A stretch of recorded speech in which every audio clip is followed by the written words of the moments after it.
บาดแผลแม่นการฉีกขาดของเนื้ออ่อนในร่างกายเช่น หนัง ก้อนซีน เส้นเลือด บาดแผลพาให้เลือดออกได้และเป็นประตูเข้าของเชื้อพยาธิสู่ร่างกายของคนเรา บาดแผลแบ่งออกเป็น 4 ประเภทคือ 1. บาดแผลด้วยของมีคม บาดแผลนี้เกิดด้วยถูกของมีคมเฮ็ดให้เป็นบาดเช่น มีด ผ้า มีดแถ ง้าว บาดแผลนี้เมื่อก่อนเกิดขึ้นจะมีเลือดไหลออกมาโลดเพราะเส้นเลือดถูกตัดขาด เราจะรู้ได้ว่าแม่นบาดแผลด้วยถูกของมีคม โดยสังเกตเบิ่งแขนปากบาดนั้นเสมอและเพียงกัน 2. บาดแผลฉีกขาด บาดแผลนี้แม่นเกิดขึ้นด้วยเครื่องจักรทับหรือนีบ สัตว์กัด หรือถูกระเบิด แขนของบาดแผลจะหมุนกว้างและบ่สม่ำเสมอกัน 3. บาดแผลที่ถลอก บาดแผลนี้เกิดขึ้นจากการถูไถ ลากแก้หรือขูดเกาเส้น นักกีฬาล้มเฮ็ดให้เลิ่นลอก หรือถูกห้อยคันหลายจนเกาลอก 4. บาดแผลที่ถูกปักหรือแทง บาดแผลนี้จะเกิดขึ้นจากการที่ถูกของแหลมเสียบ ปัก หรือแทงเช่น เข็ม มีด ตะปู หนาม ไม้แหลม ไม้เสียบเอ็น บาดแผลชนิดนี้อาจเข้าลึกหลาย คนส่วนหลายแม้นจะบ่รู้เอาใจใส่เพราะปากบาดนั้นมันน้อย บาดแผลชนิดนี้สามารถเป็นอันตรายร้ายแรงได้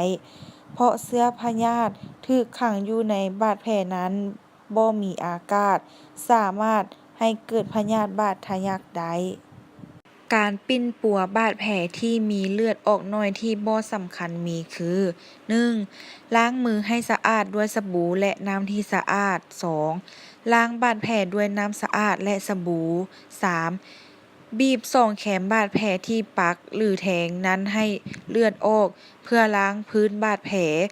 4. ทาบาดแผลนั้นด้วยเหล้า90แล้วทายาแดงหรือยาดำให้ 5. ถ้าบาดแผลสำคัญมันกว้างใหญ่มีน้ำซึม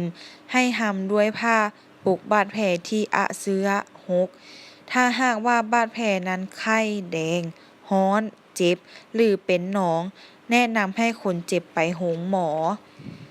หน้าที่จะต้องปฏิบัติต่อคนเจ็บที่มีบาดแผลมีคือดังนี้ 1.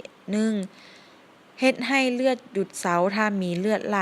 2. ป้องกันบ่ให้ช็อกเกิดขึ้น 3. ยกแขนหรือขาที่มีเลือด